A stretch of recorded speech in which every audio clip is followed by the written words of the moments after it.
Deploying the National Guard to the city of Chicago. Let's talk about it. Now, because I do live streams, there are no shortage of folks who often ask me, how do I feel? Being a long-term resident of Chicago myself, how do you feel about Trump's promise or threat or, statement about deploying the National Guard to the city of Chicago? And my response is I kind of have mixed feelings about it. I've talked to many folks, family members that I have living in Chicago, folks that call in on the live streams and folks online, and listening to other folks that are on the ground there has kind of finagled my opinion, so to speak. So I kind of have mixed feelings about it, and I want to explain that because I do believe deploying the National Guard to Chicago will bring down some crime. I'm not going to pretend like what is happening in D.C. is not bringing down crime, albeit temporarily. And we're going to certainly cover that in detail. So I do believe if Trump deploys the National Guard to Chicago, crime will drop sharply, depending on how they're deployed. Crime could drop sharply in Chicago. But as I stated, we'll talk about it from a temporary standpoint. So let's get into it. Fact is, crime happens for a reason. That's what we're addressing here. We're not addressing anything else that is going on in Chicago. We're only addressing crime, and that's going to be important in this video. But addressing crime. Crime happens for a reason. Why does it happen? Probably one of the main reasons is bad or absentee parents. Bad parents or absent parents, because a lot of the folks committing the crimes are still juveniles. A lot of the carjackings, robberies, convenience stores that are being robbed, a lot of that shit is coming from people that are either under 18 or pretty close to that age range, where parental involvement would still be endearing on their lives. So bad or absentee parenting has a lot to do with what's going on in Chicago. And I'll talk about that from the aspect of opportunities in a minute. But lack of recreation and opportunities is the other reason. You ever heard of the phrase, when kids ain't got nothing to do, they get into trouble? Back when I was coming up being a Gen Xer, you might go around and spray paint shit. You might go around and play with fire and do things like that, just getting into trouble. So lack of opportunity, lack of recreation, that also can lead to this. And how do you solve that? Opening up rec centers, basketball courts, baseball fields, giving the folks something to do so that they're not creating their own form of entertainment, which may actually be criminal. So that's another one. And last but not least, I'm sure you've heard many tell you this one: poverty, lack of jobs, low salaries, etc., etc. And that all takes place in most big cities in America. Poverty is rampant in many areas where this stuff is happening. The salaries are very low where this stuff is happening. And of course, there's little jobs often available for the people that are working there. So poverty can certainly lead to crime. And when I talk about bad or absent parenting, the point I'm trying to make is, if mom is a decent parent, dad is a decent parent, but the salaries are so low that they're both working two jobs, often working into the middle of the night, there's no way they're going to be a good parent to that child. A lot of cases, you don't have parents that are actually bad. They're just poor and working multiple jobs so that the streets are raising their children. So when I say we're only addressing crime in Chicago, what I mean is we're not addressing any of the reasons I just listed as to why crime happens. We're not addressing why parents are not home.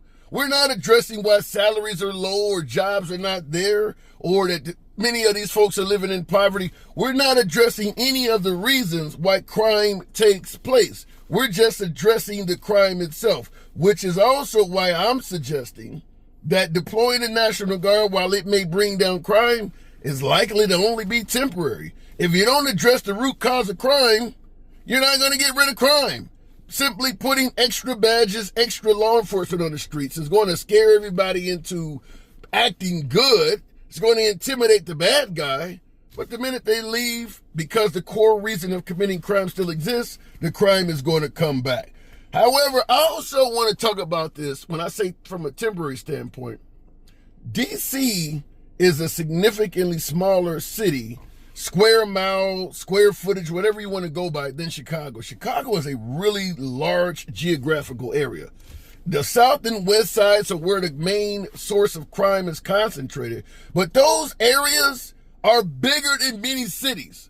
The south side of Chicago is geographically larger than some of America's big cities. Certainly, it's equal to a mid-sized town geographically. Same with the west side.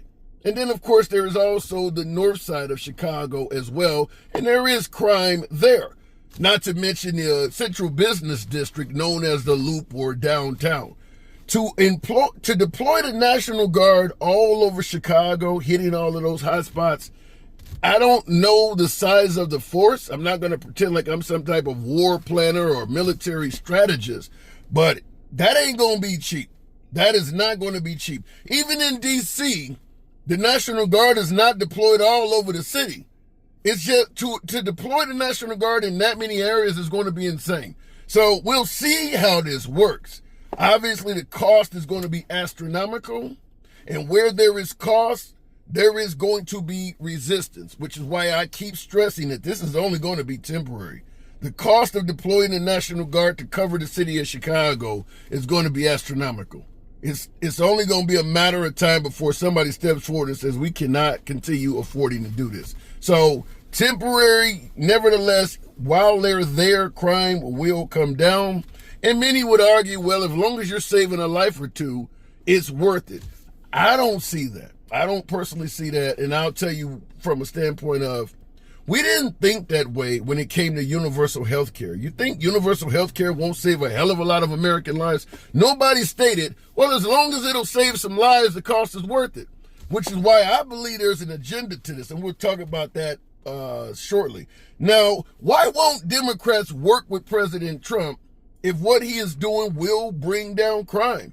Why are the Democrats being resistant to something that actually might work, at least even if it's only temporary? Well, first of all, as I just stated, you're going to get resistance because it's pretty obvious President Trump is playing politics. What do I mean by playing politics? Referring to Chicago as the worst city in the world. He said Chicago was the worst and most dangerous city in the world. That's an actual quote. Chicago wouldn't even be in the top 1,000. You're going to tell me cities down in the favela in Brazil and Colombia and Peru where the cartel's running rampant, Chicago's worse than those towns? You're going to tell me Chicago's worse than Kyiv or Gaza City right now? So that's the first thing. He's playing politics with what he is doing.